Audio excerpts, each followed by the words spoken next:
छोले कुलचे। वाह वाह वाह, मज़ा ही आ गया इस ढाबे के छोले कुलचे खाकर। सच का पापा, मुंह से इसका स्वाद जाने का नाम ही नहीं ले रहा। 2 प्लेट खा चुका हूँ, पेट भर गया है, लेकिन मन है कि भरने का नाम ही नहीं ले रहा। सोच रहा हूँ जिसने बनाया उसके हाथ चूम लूँ। अरे बस बस बस, इतना भी छोले कुलचे से प्यार हो गया है क्या दोनों को कि रुकने का नाम ही नहीं ले रहे हो दोनों? अरे मम्मी, मैं सच कह रहा हूँ, मुझे ये छोले कुलचे इतने पसंद आ गए कि मैं रोज़ ये खा सकता हूँ। हाँ, तो छोले कुलचे बनाने में कौन सी बड़ी बात है? और नहीं तो क्या, हम दोनों इससे भी अच्छे अच्छे पकवान बनाते हैं आप दोनों के लिए। आज तक आप दोनों ने इतनी तारीफ कभी हमारे लिए तो नहीं की, क्यों बहू? सही कहा माँ जी। अरे आप दोनों ने कभी भी हमें ऐसे छोले कुलचे नहीं खिलाए जो हम आपकी इतनी खुलकर तारीफ कर सके। क्यों आकाश बेटा? मम्मी, पापा बिल्कुल सही कह रहे हैं। ठीक है, आज तक नहीं खिलाया है ना, तो अब खिला देंगे। आजकल YouTube पर सारी रेसिपी मिल जाती है, मैं एक बार देख लूँगी और आप दोनों को इससे भी अच्छे कुलचे और छोले बनाकर खिला दूँगी, देखना। हाँ हाँ, इसी संडे को बना देते हैं बहू। ठीक है माँ जी। आकाश और अपने ससुर के छोले कुलचे के प्रति प्यार ने दिव्या को भी उत्साहित कर दिया और वो लग गई कुलचे की अलग अलग रेसिपीज़ को देखने। लेकिन उसे तब पता चला कि कुलचे एक प्रकार के नहीं बल्कि कई प्रकार के बनते हैं। कुलचे इतने तरीके से बनते हैं, मुझे तो पता ही नहीं था। कोई ब्रेड का कुलचा बना रहा है, कोई मैदे का, कोई आटे का, और सारे ही ना मुश्किल लग रहे हैं मुझे तो। लेकिन अब कह दिया है तो बनाना तो पड़ेगा ही। एक काम करती हूँ, सबसे आसान वाला कुलचा बनाऊंगी। हाँ, ये वाला अच्छा है, ये आसान भी लग रहा है और जल्दी बन भी जाएगा। इसमें ज़्यादा कुछ करना भी नहीं है, मैदा दही का आटा ही लगाना है और तवे पर सेकना है, बस। हाँ, अब देखती हूँ मेरे कुलचे की तारीफ कैसे नहीं करते ये लोग। दिव्या ने शनिवार को ही सारा सामान लाकर रख दिया और सबको ये खबर दे दी कि कल संडे को छोले कुलचे बनाएगी वो। कल मेरे लिए कोई गिफ्ट लेकर रखना, समझे? पता चला कि मेरे कुलचे खाकर आपके पास देने के लिए कोई तोहफा ही ना हो। हाँ, मैं ऐसे नहीं मानने वाली। अरे पहले बनाओ तो सही, फिर हम देखेंगे कि गिफ्ट क्या देना है। आज तो मुझे बस कुलचे के ही सपने आने वाले हैं। कब सुबह होगी, कब मैं उन कुलचों को खाऊंगा। अरे मैंने तो चूरन भी मंगवा लिया है, हो सकता है छोले कुलचे देखकर मैं ज़्यादा खा लूँगा, तो पेट के लिए चूरन मंगवा लिया। हाँ हाँ, जो तैयारी करनी है अभी कर लो, कल तो खुद को रोक भी नहीं पाओगे आप दोनों। संडे की सुबह होते ही दिव्या ने छोले और कुलचे बनाना शुरू कर दिया। हालांकि उसके छोले तो बन गए थे, लेकिन कुलचे कभी जल जाते तो कभी फट जाते। ऐसा करते करते सुबह से दोपहर हो चुकी थी और सब लोग टेबल पर छोले कुलचे का इंतजार कर रहे थे। कितनी अच्छी खुशबू आ रही है ना छोले की। छोले की खुशबू से जीभ में पानी आ रहा है। अरे सब्र करो, आ जाएगा अभी खाना। ये लो आ गई दिव्या बहू। ये रहे छोले, ये रहा नींबू वाला प्याज, ये रहा अचार, ये रहे साथ में खाने के लिए पापड़। और कुलचे? अरे पापा जी, आज मैंने छोले मसालेदार बनाए, इसके लिए ना इसके साथ भटूरे बनाए। कुलचे इन छोलों के साथ अच्छे नहीं लगेंगे, आप भटूरे खाकर तो देखिए। अरे हम तो किसी भी छोले की सब्जी के साथ कुलचे खा लेते। अरे मैं कह रही हूँ ना, इन छोलों के साथ कुलचे अच्छे नहीं लगते। मैं अगली बार बना दूंगी ना कुलचे, इस बार तो भटूरे खा लीजिए। चल बेटा, भटूरे ही खा लेते हैं, अगली बार कुलचे खा लेंगे। दिव्या से कुलचे बने नहीं तो उसने भटूरे बना दिए, लेकिन इस पात्र को कावेरी समझ गई थी, इसलिए खाने के बाद वो रसोई में आती है और दिव्या से कहती है, कहाँ गए? क्या? कौन कहाँ गए मम्मी जी? अरे जले हुए कुलचे कहाँ गए ये पूछ रही हूँ मैं। आपको पता चल गया मम्मी जी, वो ना मैंने कचरे में डाल दिए।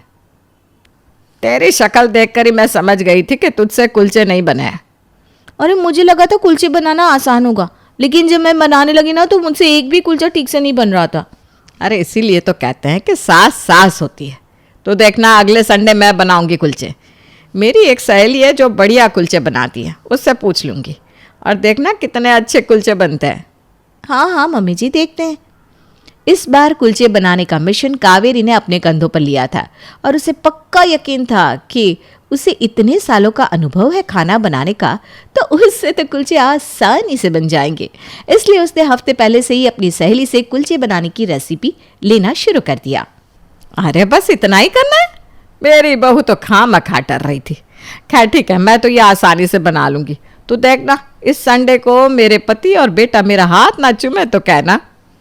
कावेरी को अपने ऊपर बड़ा भरोसा था कि ये कुलचे बनाना तो उसके बाएं हाथ का खेल है। उसने सुबह से ही तैयारी शुरू कर दी और रसोई से बहुत अच्छी खुशबू भी आ रही थी। सब लोग बाहर खाने के टेबल पर छोले कुलचे का इंतजार कर रहे थे। आह, क्या खुशबू आ रही है तड़के की। लगता है माँ ने छोले के ऊपर अभी अभी तड़का लगाया है।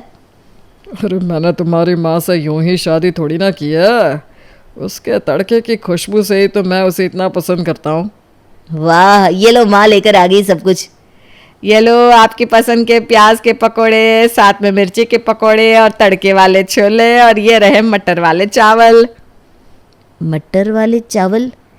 अरे जब मैंने छोलों को देखा तो मुझे लगा मटर वाले चावल तो इसके साथ बड़े ही स्वाद लगेंगे। कुलचे तो हम कभी भी खा सकते हैं, आज मटर वाले चावल खा लो, बड़े ही स्वाद लगेंगे। अरे चावल और छोले तो कई बार खा चुके हैं हम, हमें कुलचे खाने थे। अरे चावल थोड़ी ना है, ये मटर पुलाव है, खाकर तो देखो क्या स्वाद है। खाओ खाओ। खा ले बेटा, लगता है कुलचे के लिए हमें अगले संडे का इंतज़ार करना पड़ेगा। दिव्या मन ही मन मुस्कुरा रही थी क्योंकि उसे भी पता था कि उसकी सास से भी कुलचे नहीं बन पाए हैं। क्या हुआ मम्मी जी, आपके वाले कहाँ गए? अरे मैंने गाय को खिला दिए, आधे जल गए और आधे बने ही नहीं। मैंने कहा था ना कुलचे बनाना इतना आसान नहीं है। अरे मुझे लगा था बड़ा आसान होगा, लेकिन भाई ये कुलचे बनाना तो बड़ा ही मुश्किल है। लेकिन अब करे भी तो क्या, इन दोनों से तो कह दिया है कि घर में कुलचे बनाएंगे। अब तो एक ही रास्ता है, काजल। काजल दीदी?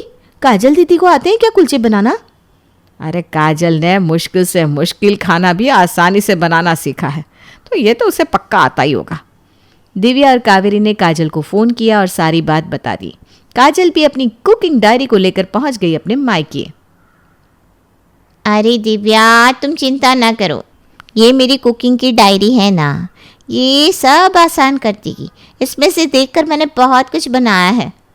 दीदी अब तो बस आपका ही आसरा है। हाँ काजल, आज तू हमारी लाज रख लेना प्लीज़।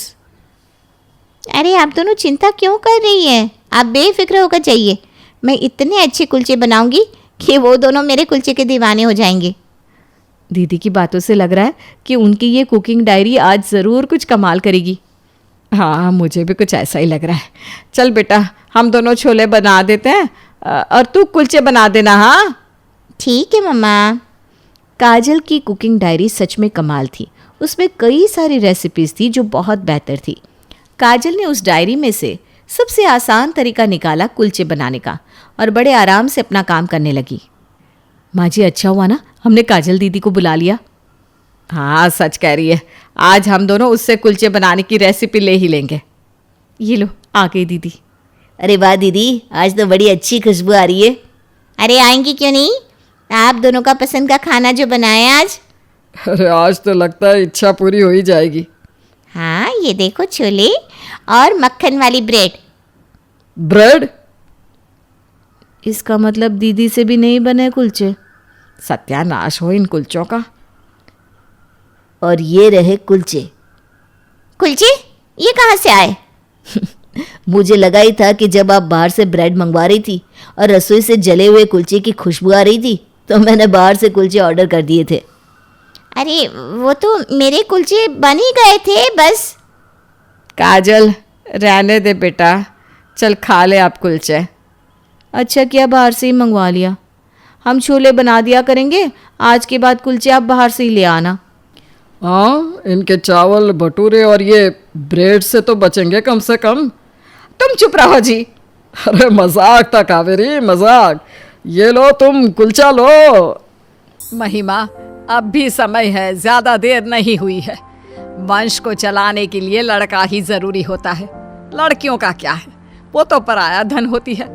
एक ना एक दिन तेरी बेटी दृष्टि भी अपने ससुराल चली जाएगी, फिर बुढ़ापे में कौन तुम्हारा सहारा बनेगा, कभी सोचा है तुमने? मम्मी जी मैं आपकी बात समझ रही हूँ, लेकिन किसी दूसरे के बेटे को हम कैसे अपना लें भला? जिस किसी भी बच्चे को हम गोद लेंगे उसकी रगों में तो किसी दूसरे का ही खून होगा ना, और मैं दूसरे के बच्चे को पाल नहीं सकती। हाँ माँ, महिमा ठीक कह रही है।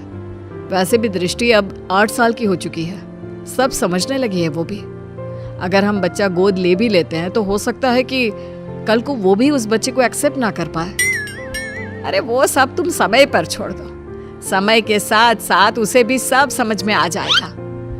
वसुंधरा अपनी बेटी बहू को रोजाना यही बात बोलती, जिसे गिरीश और महिमा नजरअंदाज करते रहते। फिर एक दिन, तुम लोगों को पता है वो जो हमारे पड़ोस में विमला रहती थी ना, जिसकी सिर्फ 2 बेटियां थी, आज उसकी बंद कमरे में लाश मिली है। जानती हो, उसकी सास ने भी उसे समझाने की बहुत कोशिश की थी कि किसी लड़के को गोद ले आए, लेकिन उसने अपनी सास की एक ना सुनी। और देखो, आज कंधा देने वाला भी कोई नहीं। वसुंधरा की इन बातों का गिरीश और महिमा पर इतना ज्यादा असर पड़ता है कि वो तुरंत ही बच्चे को गोद लेने का फैसला कर लेते हैं। तकरीबन 3 घंटे की प्रक्रिया के बाद गिरीश 6 साल के हर्ष को संग लेकर घर पहुंचता है। आप यही चाहती थी ना माँ कि हम एक लड़के को गोद ले आए? तो देखिए, ये रहा हमारा हर्ष। ये तो तुमने बहुत अच्छा किया बेटा। अब एक काम करते हैं, कल कुछ पंडितों को बुलाकर इसका शुद्धिकरण करा देते हैं। शुद्धिकरण? ये क्या होता है?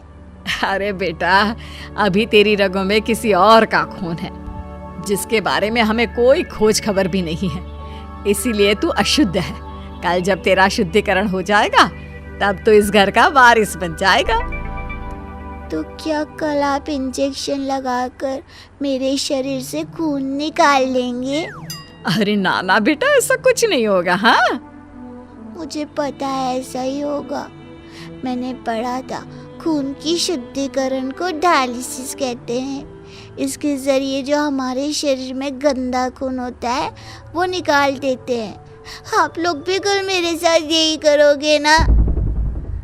हर्ष के मुंह से इतनी छोटी सी उम्र में इतनी बड़ी बड़ी बातें सुनकर सभी दंग रह जाते हैं। आप कहाँ से लाए हो इस बच्चे को, जो इस उम्र में इतनी बड़ी बड़ी बातें कर रहा है? कहा था ना कोई मासूम सा बच्चा लाना। महिमा, ये अभी सिर्फ 6 साल का है। अगर मैं इससे भी छोटा बच्चा लाता तो तुम्हें पता ही है छोटे बच्चों के साथ कितनी दिक्कतें होती हैं। हाँ, लेकिन आपको एक यही बच्चा मिला जो इस उम्र में इतना कुछ समझता है। उससे तो आगे भगवान ही बचाए।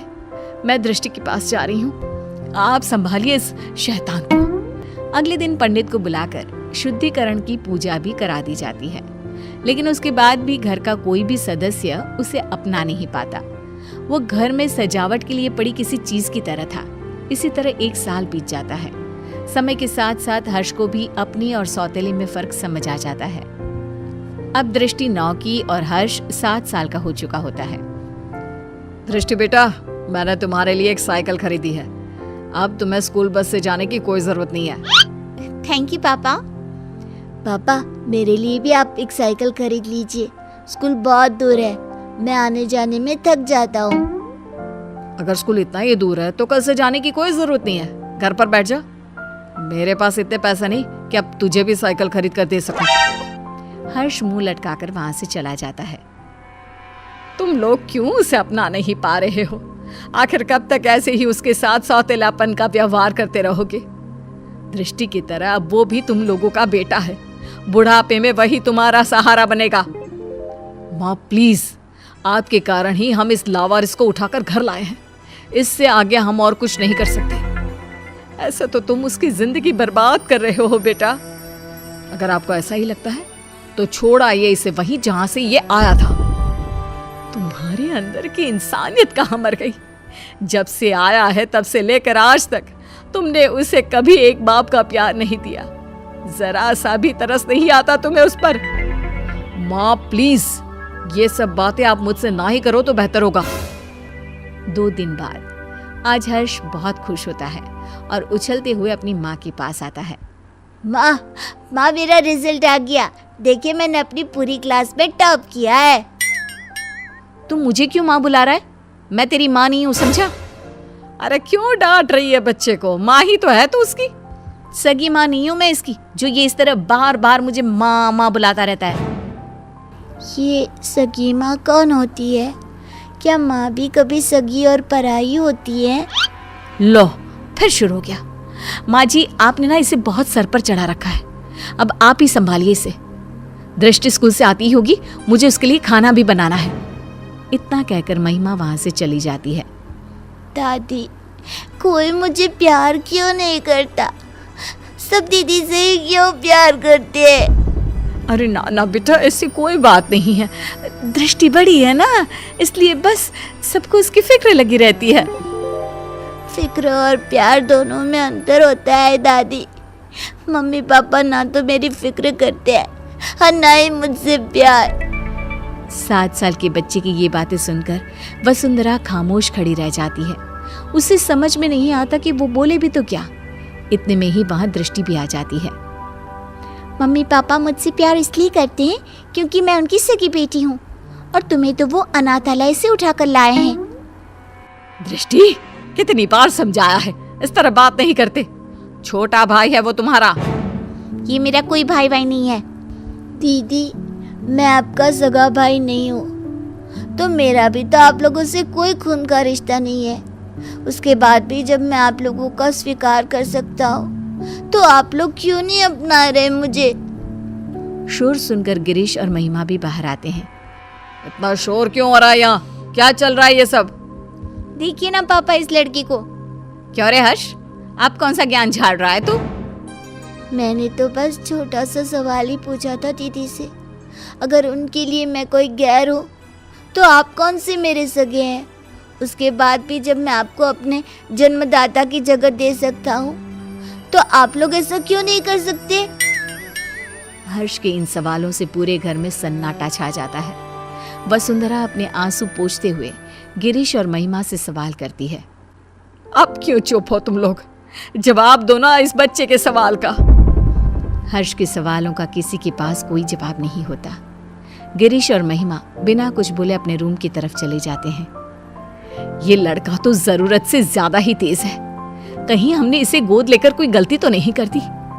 अगर ऐसा ही रहा तब तो ये हमारी बेटी का हक छीन लेगा और पूरी प्रॉपर्टी हड़प लेगा। तुम सही बोल रही हो महिमा। हमें जल्दी से इस लड़के का कुछ करना होगा। ये हमारी बेटी के लिए खतरा हो सकता है। अगले दिन, हर्ष बेटा कहाँ हो? चलो आज हम तुम्हें कहीं बाहर घुमाने ले चलते हैं। सच में माँ, हम घूमने जा रहे हैं? हाँ बेटा, अब जल्दी से तैयार होकर आ जाओ। हर्ष भागते हुए अपने रूम में तैयार होने जाता है। थोड़ी देर बाद वो तैयार होकर बाहर आता है, जहाँ गिरीश और महिमा उसका इंतजार कर रहे होते हैं।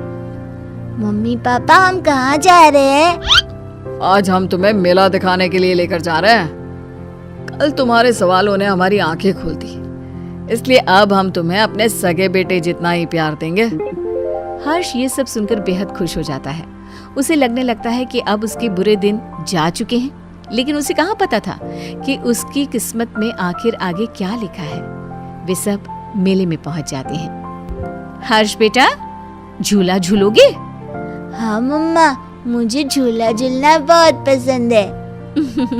ठीक है, तुम जाकर झूला झूल लो, हम लोग तुम्हारा यहीं इंतजार करते हैं। हर्ष चला जाता है। यही अच्छा समय है, अब हम घर चलते हैं, इसका काम तो हो गया। सही कहा तुमने। मेला घर से इतना दूर है कि ये वापस लौटकर कभी नहीं आ पाएगा।